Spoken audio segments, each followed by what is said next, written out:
Francs CFA de plus sur le prix du litre du carburant, 500 francs CFA de plus sur celui de la bouteille de 12 kg de gaz butane. C'est une décision du ministère en charge du commerce qui est entrée en vigueur ce 23 mars. Ces augmentations passent mal à la Ligue des consommateurs du Burkina qui ne se l'explique pas. La Ligue des consommateurs qui dit également n'avoir pas été associée, vous l'entendrez dans ce journal. À suivre également dans ce journal l'inauguration du musée de l'eau à Kouanda dans la commune rurale de Saba à la faveur de la journée mondiale de l'eau. Il vient ainsi soulager les populations de cette zone qui peinent encore à se procurer l'or bleu. Mesdames, Messieurs, bonjour. Soyez les bienvenus à ce rendez-vous de l'information sur BF1. Si vous avez fait un tour ce matin à la station d'essence, vous avez dû constater l'augmentation du prix de l'essence à hauteur de 10 francs CFA.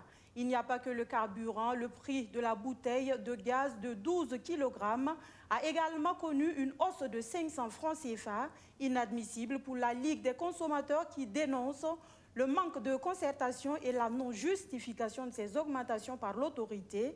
Elle a fait savoir ce matin même. On en sait plus sur le mécontentement de la Ligue des consommateurs du Burkina avec son président, Dasmane Traoré, que je vous propose d'entendre.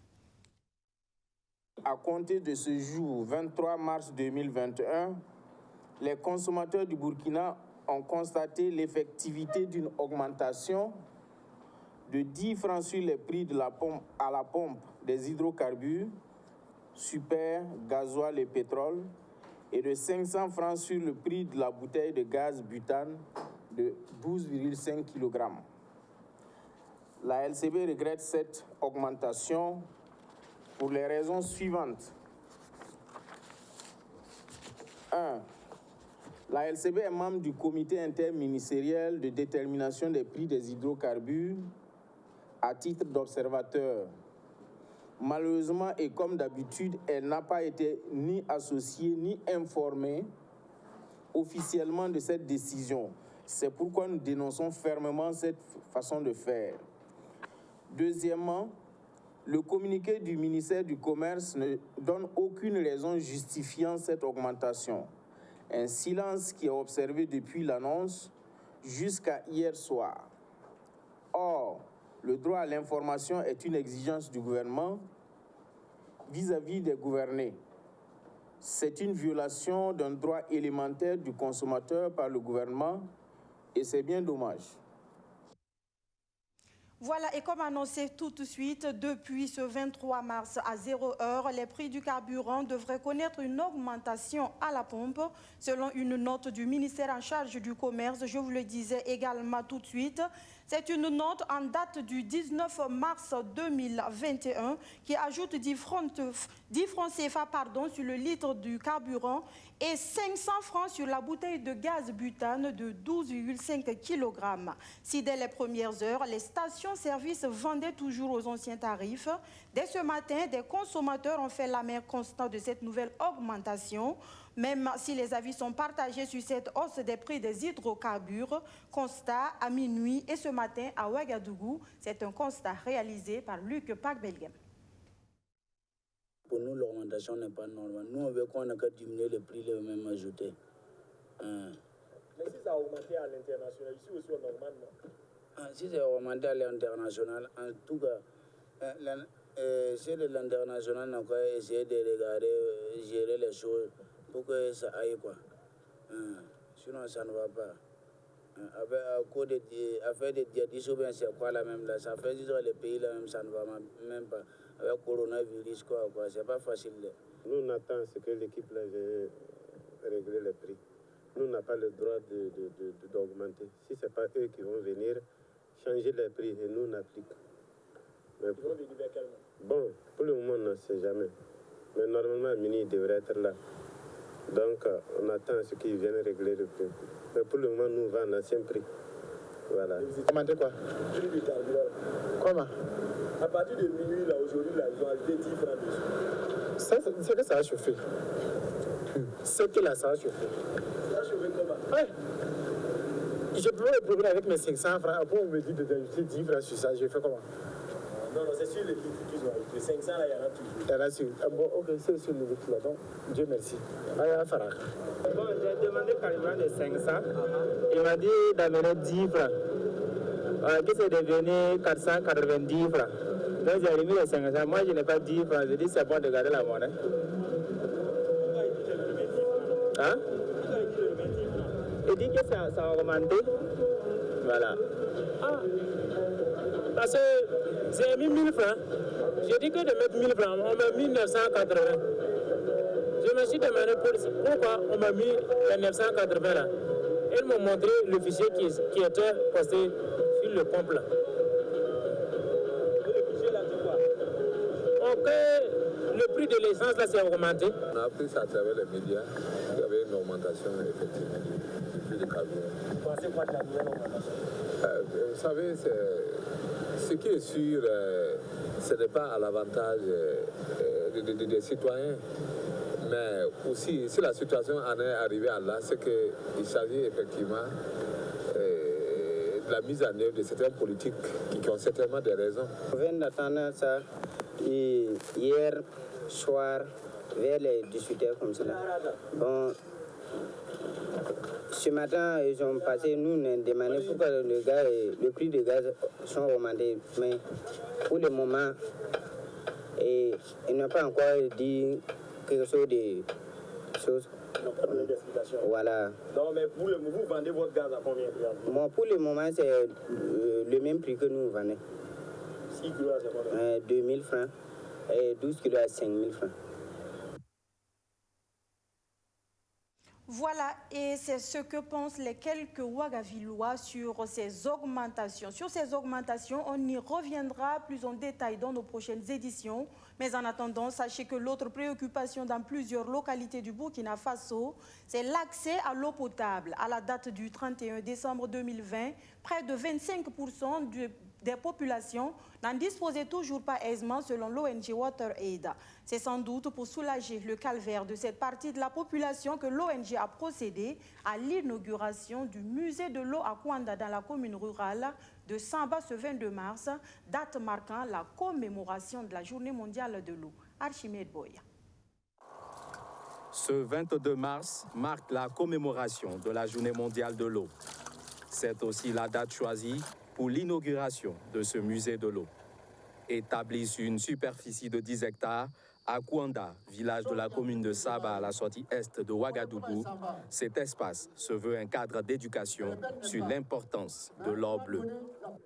Le musée de l'eau, c'est un ensemble, c'est un rassemblement du patrimoine culturel, du patrimoine matériel et immatériel de l'eau dans un espace pour éduquer, sensibiliser, former, éduquer et montrer aux enfants, à la génération actuelle et future, la place et l'importance de l'eau dans nos sociétés actuelles. Le musée de l'eau, c'est aussi un espace de plaidoyer et d'alerte sur les questions de droit à l'eau, sur les questions de migration, sur les côtes maritimes. Beaucoup de jeunes vont mourir en Europe en voulant aller à Lampedusa et qui restent dans l'eau. Et l'eau ne doit pas bouffer nos enfants sur les côtes maritimes. L'accès à l'eau reste une problématique au Burkina Faso. À la date du 31 décembre 2020, seulement 76,4% de Burkinabés ont accès à l'eau potable selon l'ONG WaterAid. Ça veut dire que nous avons jusqu'à 23,6% des citoyens burkinabés qui n'ont pas accès à l'eau. Nous avons jusqu'à 55 villages aujourd'hui dans ce pays-là qui n'ont pas accès à l'eau potable. Nous avons également des centres de santé, nous avons des écoles qui sont sans accès. N'en parlons pas aujourd'hui où nous sommes en présence des personnes déplacées internes qui souffrent également, en tout cas, de soif et qui ont besoin aussi d'une façon particulière de cet accès-là. Donc c'est pour dire qu'aujourd'hui aussi, le Burkina Faso, comme dans beaucoup de pays, a soif. La place de l'eau dans nos sociétés et comment la protéger, c'est le thème retenu cette année 2021 pour la Journée mondiale de l'eau. Et ce musée compte valoriser et protéger cette ressource précieuse pour la vie. Tout est prioritaire au Burkina Faso, a-t-on coutume de dire. Mais attention, dit le docteur Rassabelga Ouedraogo qui soutient le contraire. C'est même une façon erronée de voir les choses qui pourraient conduire le pays à l'abattoir. Toute cette analyse, le responsable de l'Institut Free Afrique l'a fait au panel, dédié au contenu du dernier rapport de l'Institut qui met à nu les insuffisances du PNDES et de la SCAD. Les deux derniers référentiels de développement du Burkina Faso qui souffrent notamment en leur manque d'axes prioritaires, nous dit Majid Bakouan. Bien sûr, les fondements diagnostiques. Quel plan de développement pour le Burkina Faso? Leçons du suivi et évaluation du PNDS et de la SCAD. Le rapport de l'Institut Free Afrique qui passe à la loupe le PNDS, le Plan national de développement économique et social. Dans ce document, les auteurs mettent en exergue cette insuffisance de ce référentiel de développement. L'une d'entre elles, c'est le manque d'axes prioritaires qui le caractérise. Si nous ne sommes pas en mesure de savoir que quand on pense que tout est prioritaire, c'est que rien n'est prioritaire. Il faut avoir le courage de le dire. Tout ne peut pas être prioritaire. Tout est plus ou moins important, mais dans un plan de développement, il y a des priorités. Et ces priorités, on les dégage de façon courageuse, on s'y tient. Ces priorités ne servent pas tout le monde, on ne va jamais servir tout le monde. Mais si ce sont des priorités qui sont en faveur de l'avenir et de la majorité, c'est des priorités que les gens vont comprendre. Mais les priorités des agendas secondaires en faveur de l'immédiateté, qui ne construisent aucun avenir, il faut savoir donner dos à cela. Mais malheureusement, ce n'est pas ce que nous avons fait les années antérieures.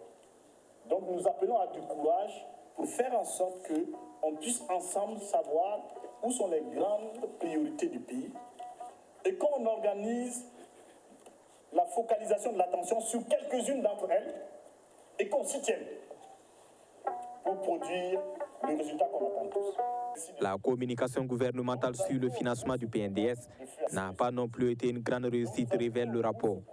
C'est une dernière leçon qui est triviale, mais on n'a pas compris pourquoi on ne l'a pas apprise de façon définitive.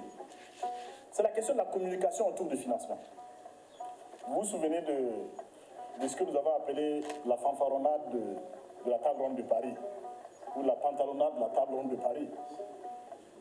On nous a dit qu'il y a eu 18 000 milliards qui ont été collectés en 2 jours et que tout se passait bien. Et après, on s'étonne que quand on rentre le lendemain, les syndicats demandent plus d'argent et qu'on dit qu'il n'y a pas assez d'argent. Donc il y a une cohérence à construire là, parce que de dire on a des objectifs très ambitieux, nous sommes ambitieux, on va faire du bitume, il n'y aura pas de délestage, il y aura de l'eau potable pour tout le monde, les universités vont être de meilleure qualité, la santé sera au rendez-vous, les télécoms seront là, ainsi de suite. On dit tout cela, mais on ne dit pas aux gens, à la population, ça veut dire que vous devez faire des efforts. La question de la stratégie de financement du référentiel de développement est également passée à la loupe par l'Institut Free Afrique.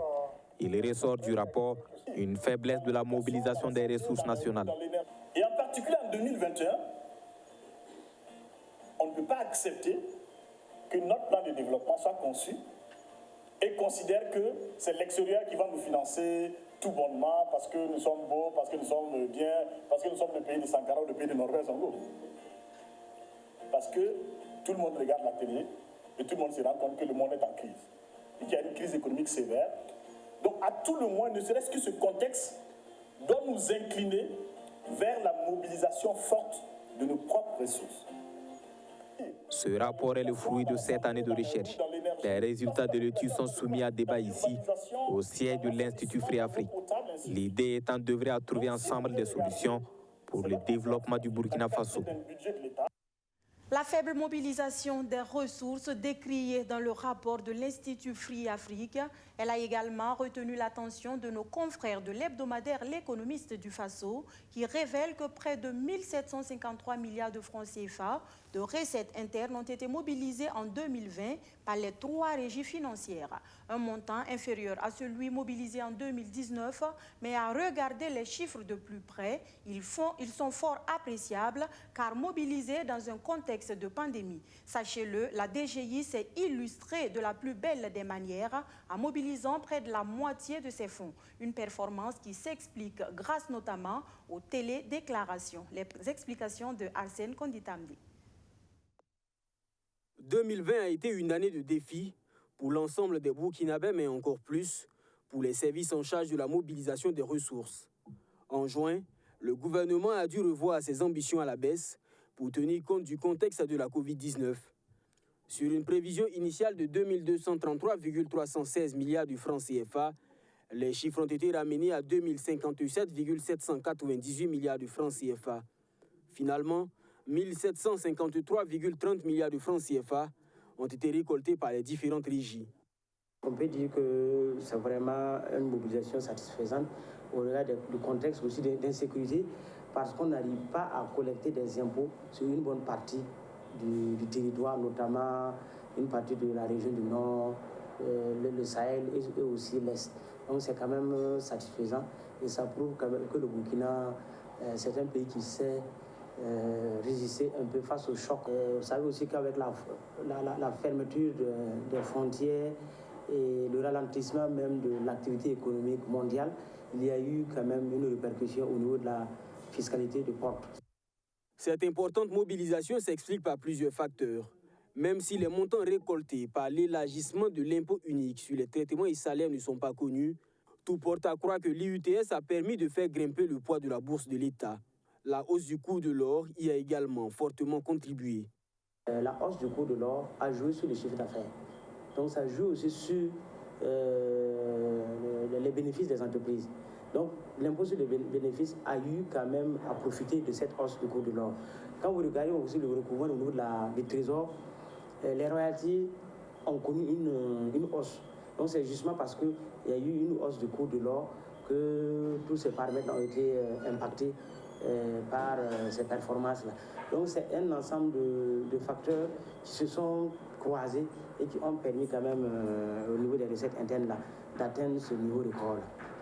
L'analyse des recouvrements de chaque régime montre que la Direction générale des impôts est celle qui s'est le plus illustrée. Elle a fait entrer dans la caisse plus de 850 milliards de francs CFA, soit un taux de réalisation de 102,20%. C'est vraiment ce qu'on peut appeler d'une manière générale la digitalisation. Le fait que les procédures soient actuellement pour une certaine catégorie d'entreprises, par exemple 100% des entreprises, des grandes entreprises et une grande partie des moyennes entreprises sont tous sur la télédéclaration, le télépaiement. Pour l'année 2020, il y a eu tout un vaste programme de vérification dans le cadre de la lutte contre la fraude. Et vous avez vu un peu les sanctions infligées à des entreprises, désactivation des numéros IFU, des entreprises qui fraudent au niveau de la TVA. Donc ça veut dire que c'est parce qu'il y a eu le contrôle sur le terrain. La Direction générale des douanes a quant à elle recouvré 611,30 milliards de francs CFA, correspondant à 92,94% du taux de réalisation. Les douanes ont donc mobilisé 34,87% des recettes des trois régies. Un niveau de recouvrement qui peut être qualifié de record au regard des difficultés rencontrées au cours de l'année 2020. Et puis, fin de formation militaire initiale spéciale pour 276 élèves eaux et forêts. Après 2 mois d'apprentissage au rudiment de la vie militaire, ils sont désormais aptes à relever les défis du moment, notamment la préservation de nos forêts, mais également la lutte contre le terrorisme. La cérémonie de sortie de ces élèves stagiaires avec Soto Justin Ndabiri. 276 soldats de la nature, dont 10 inspecteurs, 36 contrôleurs, et 236 assistants prêts à faire face aux défis du moment. Avec un taux de succès de 100%, ces élèves stagiaires eaux et forêts ont, durant 2 mois passés, au groupement d'instruction des forces armées GIFA, acquis des rudiments de la vie militaire. Cette promotion, constituée de 276 stagiaires venus des 4 coins du Burkina Faso, est arrivée le 17 janvier 2021 au groupement d'instruction des forces armées GIFA, avec des têtes pleines de doutes et d'appréhension. Aujourd'hui, nous en sortons fiers et déterminés à poursuivre cette quête permanente du savoir-être et savoir-faire.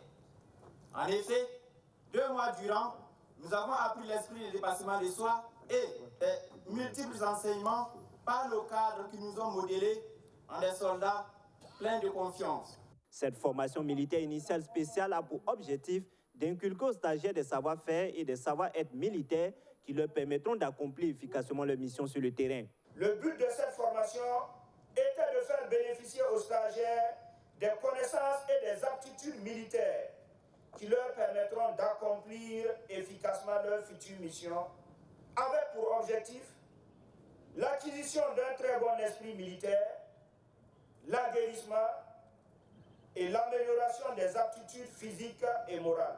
Et je pense qu'ils viennent en tout cas d'acquérir des aptitudes qui vont leur permettre de faire face aux préoccupations actuelles liées aux pressions anthropiques sur nos ressources naturelles. Et comme vous le savez aujourd'hui aussi, la situation sécuritaire fait que nos aires classées, nos forêts classées, sont aujourd'hui des refuges de ces groupes bandits. Donc cette formation certainement va permettre d'augmenter les capacités, de renforcer les capacités des forestiers et d'augmenter également l'effectif parce qu'ils vont venir encore renforcer les effectifs sur le terrain et donc apporter leur contribution pour qu'ensemble nous puissions faire face à ces préoccupations du moment. Ces 276 nouveaux soldats de la nature se disent aguerris et prêts à relever les défis qui se présenteront à eux sur le terrain. C'est un sentiment de satisfaction qui m'anime en ce jour spécial qui marque la fin de notre formation militaire initiale au groupement d'instruction des forces armées. Nous sortons de ces groupements d'instruction des forces armées avec un bagage intellectuel qui va nous permettre de servir notre corps des eaux et forêts d'une manière particulière et de façon générale le Burkina Faso, tant sur le plan forestier que sur le plan sécuritaire. C'est avec fierté que nous sortons aujourd'hui. Cette formation va nous permettre d'être aptes sur le terrain pour pouvoir affronter les difficultés. Les élèves stagiaires les plus méritants ont reçu leur attestation de fin de stage de formation militaire initiale spéciale des mains des autorités présentes à la cérémonie. Une cérémonie qui s'est achevée par un défilé militaire. Loin des terres hostiles, eux ont pour passion l'art oratoire. Le concours d'art oratoire, un tremplin donc pour ces jeunes qui manient avec dextérité la langue de Molière. Pour l'édition 2021, 10 candidats ont rivalisé d'ardeur dans l'éloquence et c'est Stéphane Sawadgo, étudiant à l'université Saint-Thomas d'Aquin, qui a su le mieux charmer les membres du jury. On voit tout cela avec Majid Bakouan. Toutefois, certains pensent que la jeunesse est inutile dans cette guerre. Stéphane Sawadgo, étudiant en philosophie à l'université Saint-Thomas d'Aquin, champion du concours national d'éloquence édition 2021. Face à lui ce 20 mars, 9 autres candidats expérimentés qui comptabilisent plusieurs participations au concours, chacun ayant fait le déplacement avec son fan club.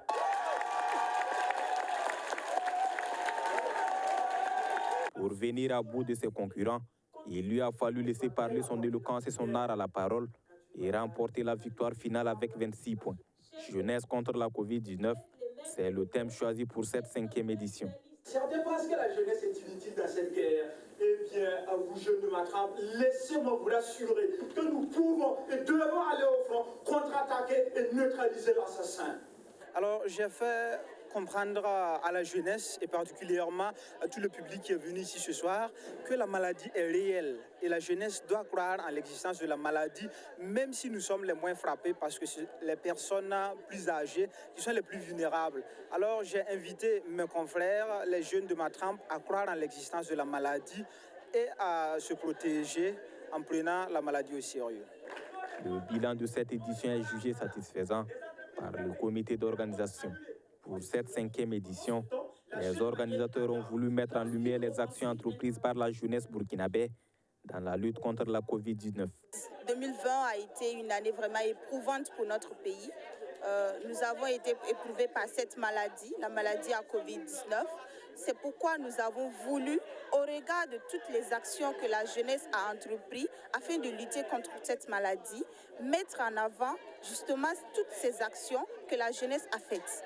Raison pour laquelle nous avons décidé d'opter pour ce thème, jeunesse contre la Covid-19, parce que nous savons la jeunesse du Burkina Faso très entreprenante, nous savons la jeunesse du Burkina Faso très agissante, et nous savions et nous avons eu ce que nous espérions à travers ce thème, car les débatteurs se sont vraiment montrés à la hauteur. Au total, 100 candidats ont pris part à cette 5e édition du concours national d'éloquence et 10 se sont hissés en finale. Les 3 premiers de la compétition ont été récompensés. Ils ont reçu des œuvres littéraires composées de dictionnaires et de romans offertes par l'Institut français de Ouagadougou. Pour finir, la foire internationale de Bobo, cette tribune d'exposition des productions agroalimentaires, n'en est pas encore à son terme. Elle bat son plein depuis ce 20 mars et ce jusqu'au 28 mars prochain. Retour ici sur l'ouverture de la FIBO avec Soto Justin Ndabiré. C'est parti pour la 8e édition de la foire internationale de Bobo. Une foire qui se tient cette année dans un contexte particulier marqué par la pandémie de la COVID-19. Malgré cette situation sanitaire difficile, la FIBO va à la conquête du monde avec les produits agroalimentaires burkinabés, d'où le choix du thème politique de normalisation, vecteur de conquête de marché à l'exportation des produits agroalimentaires en Afrique. L'objectif de ce thème-là, de cette foire, c'est de faire prendre conscience aux producteurs, aux transformateurs et autres de l'importance des normes internationales de qualité.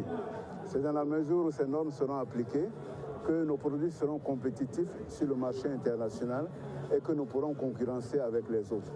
Alors c'est un appel à tout le monde, aussi bien aux producteurs, aux transformateurs qu'aux importateurs et exportateurs, à faire un effort pour améliorer la qualité des produits agroalimentaires. Le président du Conseil régional des Hauts-Bassins, en sa qualité de parrain de la FIBO 2021, estime que les organisateurs sont des visionnaires au regard du choix pertinent du thème. Comme vous savez, les productions agro-silvopastorales sont surtout dans la région des Hauts-Bassins.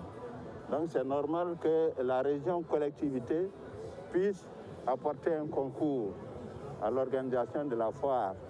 Et c'est pourquoi j'y veillerai pour faire en sorte qu'une contribution subséquente soit faite pour aider M. Labbé qui se bat depuis des années pour que cette foire-là soit une réalité. La commune de Bobo-Dioulasso est également à l'avant-garde de ce partenariat depuis 2019 avec l'institutionnalisation d'une subvention de 20 millions de francs CFA à chaque édition.